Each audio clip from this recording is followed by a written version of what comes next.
Well, hello, thank you for joining me today again on the Church History Trail. And this evening we find ourselves at ANTRIM Castle Gardens. And what you're looking at there is the long canals. And the scenery here is absolutely beautiful. And there's a wee plaque down here as well that I'm going to show you. And it says, these formal canals are the showpiece features within the garden and are set within high hedges of lime and hornbeam with narrow lovers' paths running along both sides. The lower canal dates from the early 18th century, while the upper canal was added by the 10th Viscount Massereen, who's John Foster Skiffington. He was born on the 30th of November 1812 and he died on the 20th of April 1863. In the 19th century then he created the upper one. And so the upper one is actually beyond that, so it is. You can't really see it from there. And the scenery here is absolutely beautiful. And of course there used to be the mansion here, the castle. The castle was of course burnt down.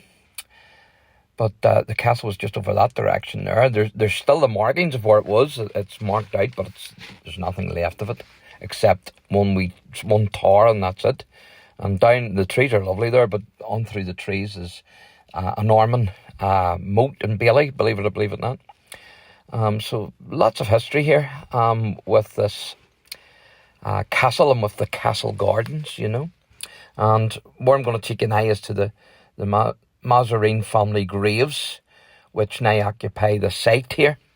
And it contains the graves of the 12th Viscount Massereene, Algernon Skiffington, and his daughter Diana.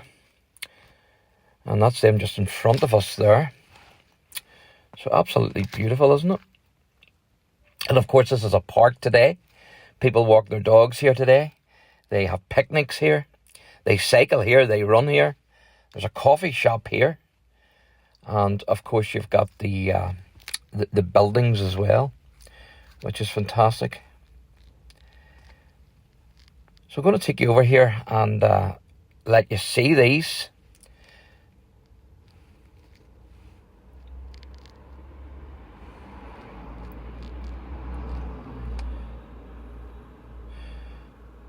So the large urn that you see there in front of us, that was actually created by the last Speaker of the Irish House of Commons, Sir John Foster, and dedicated to his wife, Margarita Foster. And I'll show you her name here shortly. As you can see there, Margarita. Now their son Thomas married the 9th Viscount Massereene in 1810, and he became Viscount Farad in 1824. So that's the connection. Hard to make out the writing on that. And then this is the grave of the 12th Viscount Massereene, who is actually Lieutenant Colonel Algernon William John Clatworthy Skiffington. And you have to get into the grave, unfortunately, to read this. It's hard to see. But he was born on the 20th of November 1873, and he died on the 20th of July 1966. He was a British Army officer, and he was also a member of the Ulster Unionist Senate of Northern Ireland from 1921 to 1929. He was married twice as well. He had 2 children, so he had. One was called Diana and the other one was called John. And I'll show you Diana's grave shortly. But you can see there it's very hard to make out, so it is.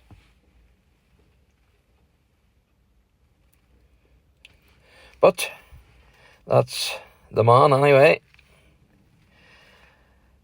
And I'll talk about that slab in a wee moment, that one there. As you can see, But this is Diana's grave, who was the only daughter of the 12th Viscount. So this is the Honourable Diana Elizabeth Margaret Skiffington. And she was born on the 6th of... She died on the 6th of November 1930. But she was just aged 21. As you can see, it's easier to make out when you're over the top of it than when you're standing out of the grave. It's very hard to read. But there you go. Only 21. It's very hard to make out those slabs, so they are. They're not the best for trying to read. So he had a son and he had a daughter. So there you are. And then the slab it's not a grave, but it's a memory of the 13th Viscount MASSEREENE. So this is not a grave, it's just in memory. It's a memory of John Clatworthy, Talbot, Foster, White, Melville, Skiffington, or better known as Jock. He was born the 22nd of October 1914 and he died the 27th of December 1992. And he's actually buried in Christ Church in Kent. One of his godparents was none other than Sir Edward Corson, believe it or believe it not. And he served as a lieutenant in the Black Watch during World War II. And he actually raced for the Aston Martin team at the Le Mans 24-hour endurance race, where he was the driver of the leading British car. And he finished in 5th place, so he did in that race. And when he was a boy of only 8 years old, his family home at ANTRIM Castle was set on fire by the Irish Republican Army. And he recalls that I had to flee for my life there, with my home roaring in flames and with confusion everywhere. Somebody, he says, was killed. And of course, the cat was screaming as well, he says, because the fur was actually on fire. And of course, that was in 1922, and the castle was the family's ancestral home. And they then had to move to Skiffington Lodge at the Deer Park, and then they moved to Clatworthy House, which was originally the coach house, which was done up in the 19th century. So this is the canals again. So this is the lower part of the canal, which dates from the early 18th century, right up there to that break there. And then at the top of the break, there's actually the later canal, which is the 19th century. So there you go.